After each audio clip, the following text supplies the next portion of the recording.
କେମିତି ଲାଗୁଛି ନା ଏହା କୌଣସି କଳ୍ପନା ନୁହେଁ ବରଂ ଆମ ଓଡ଼ିଶାର କେନ୍ଦୁଝର ମାଟିରେ ଘଟି ଯାଇଥିବା ଏକ ସତ୍ୟ ଆଲୌକିକ ଘଟଣା। ଏହି ରହସ୍ୟକୁ ବୁଝିବା ପାଇଁ ହେଲେ ଆମକୁ ଫେରିବାକୁ ବହୁ ବର୍ଷ ପଛକୁ ସେହି ଘଞ୍ଚ ଜଙ୍ଗଲରେ ଘଟି ଯାଇଥିବା ଏକ ଆଲୌକିକ ଘଟଣା।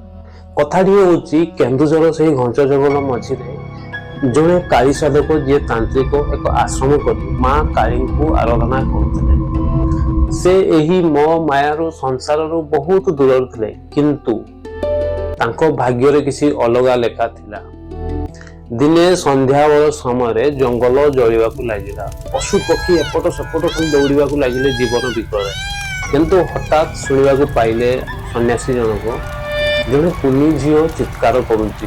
ସନ୍ନ୍ୟାସୀ ଜଣକ ଦୌଡ଼ି ଯାଇ ଦେଖିବେ ଜଙ୍ଗଲ ମଝିରେ ନିଆଁ ଲାଗିଛି ଆଉ ସେ ନିଆଁ ମଝିରେ କୁନି ଝିଅଟି ଠିଆ ହେଇଛି ଆଉ ଚିତ୍କାର କରୁଛି, ମତେ ବଞ୍ଚାଅ ମତେ ବଞ୍ଚାଅ। ତାନ୍ତ୍ରିକ ଜଣକ ଡେରି ନ କରି ତାଙ୍କ ତନ୍ତ୍ର ବଳରେ ନିଆଁକୁ ଆୟତ୍ତ କରିବେ, ସେ କୁନି ଝିଅକୁ ଉଦ୍ଧାର କରିବେ। ଯେତେବେଳେ ଉଦ୍ଧାର କରନ୍ତି ସେ କୁନି ଝିଅ ତାନ୍ତ୍ରିକକୁ ଜାବୁଡ଼ି ଧରି କହିବ, ବାପା ମୁଁ ତୁମ ସାଙ୍ଗରେ ରହିବି, ବାପା ମୁଁ ତୁମ ସହିତ ଯିବି। ତାନ୍ତ୍ରିକ ସନ୍ନ୍ୟାସୀ ହେଲେ ମଧ୍ୟ ସେଇ କୁନି ଝିଅର ବାପ ଡାକରେ ତାନ୍ତ୍ରିକ ମୋହଗ୍ରସ୍ତ ହୁଅନ୍ତି। କୁନି ଝିଅକୁ ଆଶ୍ରମକୁ ନେଇ ଆସନ୍ତି।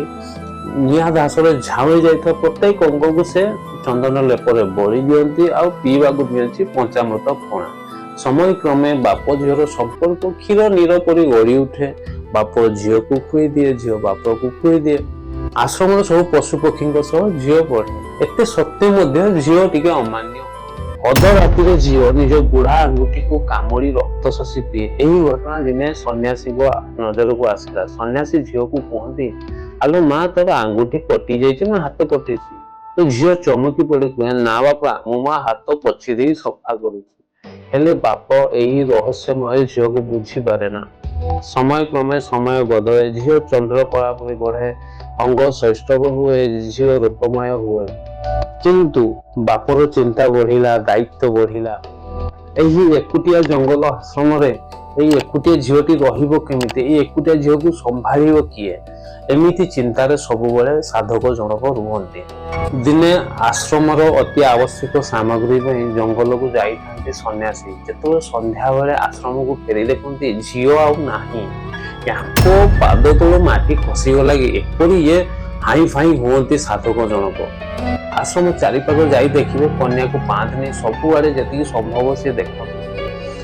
ରାତି ଅଧରେ କନ୍ୟା ଜଣକ ଫେରନ୍ତି। ଏହା ଦେଖିକି ତାଙ୍କ ଜୀବନରେ ଜୀବନ ଆସେ।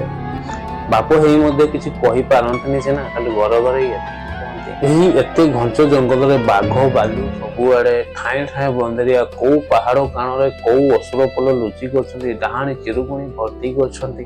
କୋଉଠି କେତେବେଳେ କଣ ହବ, ଏତେ ଅଧରାତିରେ ବାହାରେ ବୁଲିବା କଣ ଉଚିତ?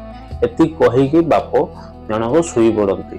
ସକାଳ ହୁଏ, ପୁଣି ସେ ଆଶ୍ରମ କାମରେ ବାହାରକୁ ଯିବାକୁ ପଡେ। ତ ସିଏ ଗୋଟେ ଶିଙ୍କୁଡିରେ ଝିଅକୁ ବାନ୍ଧି ଦେଇ କୁହନ୍ତି, ଏଇଠି ତୁ ପଡିଥା, ଯଦି ବାହାରକୁ ଯାଇଛୁ ତାହେଲେ ଏଇ ବେତ ବାଡି ଦେଖ, ତୋର ପିଠିରୁ ଛାଲ ଉତାରି ଦେବି କହି ସେ ବାହାରକୁ ପଳାନ୍ତି।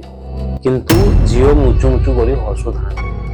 ଯେତେବେଳେ ଆଶ୍ରମକୁ ଫେରନ୍ତି ସାଧକ ଦେଖନ୍ତି ଆଉ ଝିଅ ନାହିଁ। ଇଏ ରାଗରେ ତମ ବେତ ବାଡି ଧରି ଖୋଜି ଚାରିଆଡେ ଅଣ୍ଡାଳନ୍ତି। ସେତିକିବେଳେ ଶୂନ୍ୟବାଣୀ ହବ, ତୁମେ ମତେ ବାନ୍ଧିବା ପାଇଁ କିଏ? ମୁଁ ହେଲି ଦୁଲାରୀ ଝିଅ, ମୁଁ ମର୍ତ୍ତ୍ୟ ପାତାଳ ଆକାଶ ସବୁଆଡେ ବୁଲୁଛି, ମୁଁ ଦୁନିଆକୁ ସମ୍ଭାଳୁଛି, ତୁମେ କିଏ? ଏତିକି ବେଳେ ସାଧକ ଜଣକ ବରଡା ପତ୍ର ଭଳି ଧରିବେ। ହଁ ତୁମେ ପରା ମୋର ବାପା, ଯେଉଁ ସ୍ନେହ ସରାଗରେ ଅଲିଅଳି ଝିଅକୁ ଆପଣା କରିଛ, ସ୍ନେହ ସୁକୁଳିରେ ବାନ୍ଧି ଦେଇଛ, ମୁଁ ସେମିତି ତୁମ ପାଖରେ ବନ୍ଧା ହୋଇ ରହିବି। ବାପ ସରଗ ସମାନ, ମୁଁ ପରା ଭାବରେ ବନ୍ଧା। ବନ୍ଧୁଗଣ, ଆଜି ବି କେନ୍ଦୁଝର ସିଦ୍ଧମଠ ମା ସିଦ୍ଧକାଳୀଙ୍କୁ ଯାଇକି ଦର୍ଶନ କରିବେ। ସେ ଆଜି ବି ସେ ଶିଙ୍କୁଳିରେ ବନ୍ଧା ହେଇକି ଅଛନ୍ତି। ଜୟ ଜଗନ୍ନାଥ। ପୁଣି ଦେଖା ହବ ଏକ ଆଗାମୀ ଭିଡିଓରେ। Stay tune.